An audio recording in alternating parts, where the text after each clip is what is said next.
o princípio da subsidiariedade advoga que uma instância superior não pode e não deve atuar interferindo na ação da instância inferior, desde que seja possível essa instância inferior atuar de forma satisfatória. Ou seja, a União não deve fazer o que os Estados podem fazer, os Estados não devem fazer o que os indivíduos, o que os municípios podem fazer, os municípios não podem fazer o que as sociedades, as pequenas comunidades podem fazer, as associações, e essas associações, por sua vez, não devem fazer aquilo que o indivíduo pode fazer. Quem está mais próximo do problema tem que ter mais poder de decisão. Então, o indivíduo. Se o indivíduo não consegue, por conta própria, resolver o problema, ele vai buscar essas sociedades, igrejas, clubes, associações, família. Se ele não resolve, aí sim pode-se recorrer a esse aparato de organização e assim gradativamente. Só que a maioria dos problemas da sociedade podem ser resolvidos pela esfera individual ou de pequenos grupos de indivíduos. Então nós temos que decidir esse poder. Por fim, o 13º ponto seria a garantia da liberdade de entrada no mercado. Ou seja, o governo não pode impedir ou restringir, por intermédio de legislação ou tributação, a livre produção e circulação de bens de consumo, além de não poder intervir no mercado. Esses são os princípios básicos, como são formulados em obras como Liberalismo, sua tradição clássica do Mises, Fundamentos da Liberdade, do Hayek, o próprio Donald Stewart, no Introdução ao Liberalismo, trata disso, o professor Oglen em alguns artigos. Então, essa é mais ou menos uma visão quase consensual, tirando uma exceção de vários grupos de pensamento liberal, em várias correntes. Outro ponto que o Mises volta na Ação Humana, dizendo nessa questão da sociedade humana e dessa interação, ele vai dizer que a questão do conceito de governo majoritário ou governo pelo povo, como recomenda o liberalismo, ou seja, democracia. Diz Mises, esse tipo de governo não visa a supremacia do medíocre, do inculto ou dos bárbaros.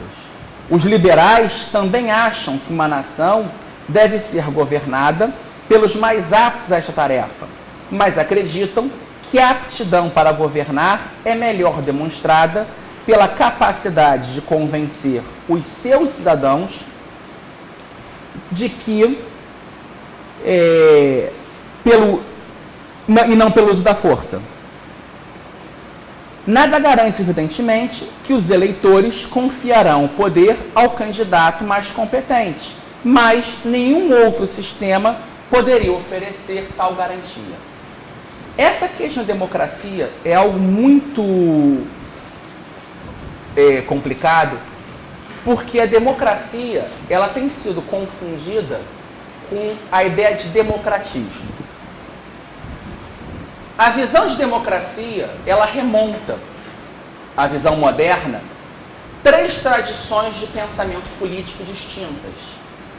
A primeira delas seria a chamada teoria clássica das 3 formas de governo, criada e divulgada por Aristóteles. Segundo Aristóteles, existiriam 3 formas puras de governo. A monarquia,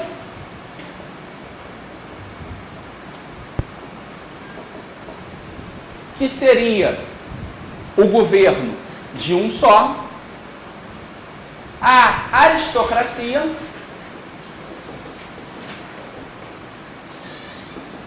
que seria o governo dos melhores da sociedade, e a democracia, que na verdade a palavra usada por Aristóteles não é democracia, é politeia, em grego, ele usa politeia, que seria o governo de todos.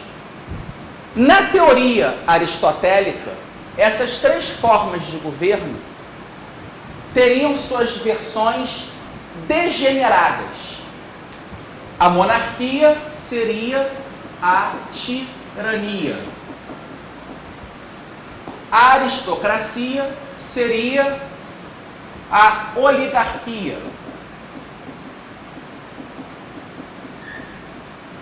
E a democracia, a palavra da Aristóteles, a visão pervertida da politeia, seria a democracia, que traduziram como demagogia.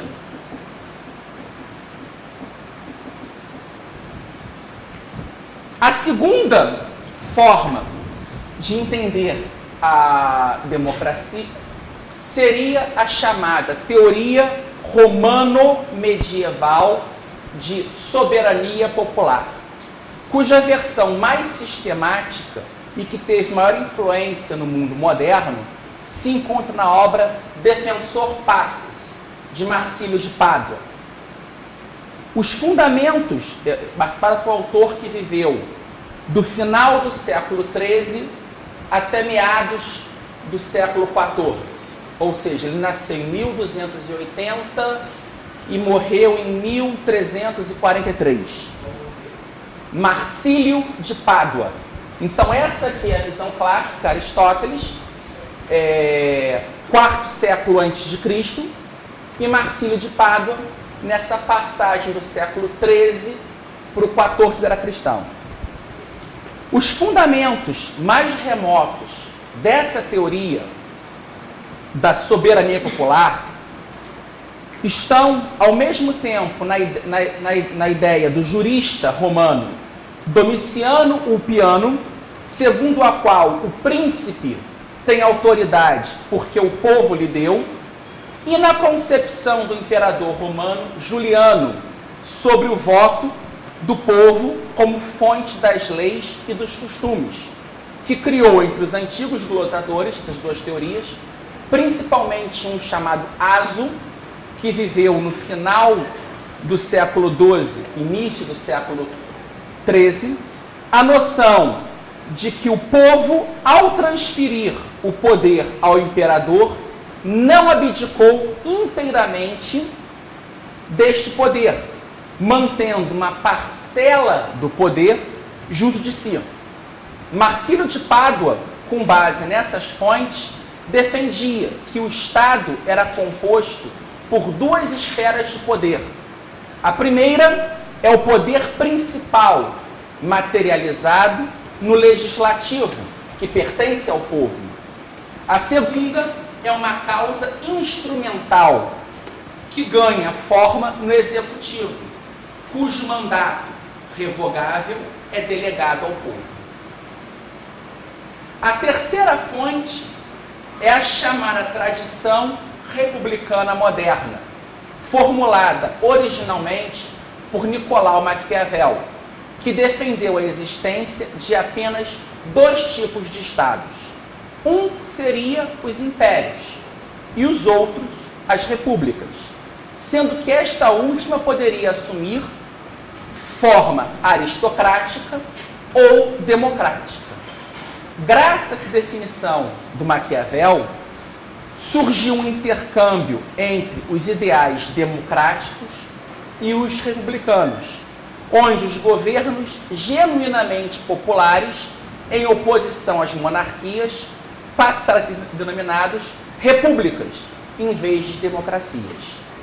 No período anterior à Revolução Francesa, o republicanismo, principalmente na Inglaterra, foi defendido por autores que se opunham ao absolutismo monárquico, como John Milton, James Harrington e Algernon Sidney.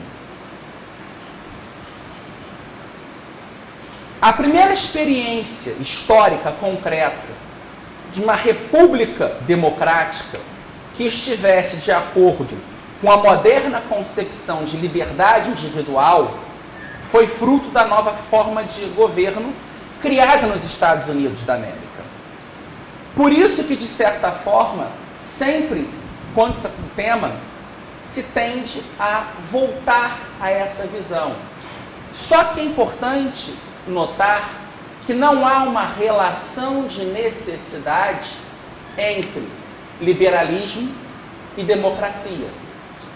A pergunta-chave do liberalismo é como limitar o poder do Estado de forma que ele não usurpe as liberdades dos indivíduos.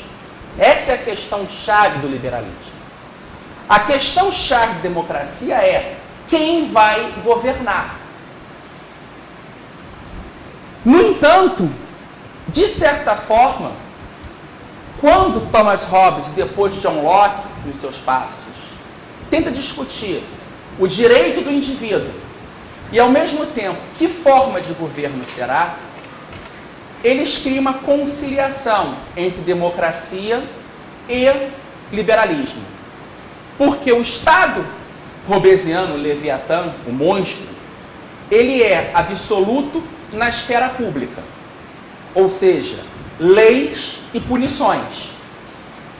Mas, ao mesmo tempo que ele é absoluto, ele tem que representar a sociedade. Então, existe aí o elemento democrático, da representação.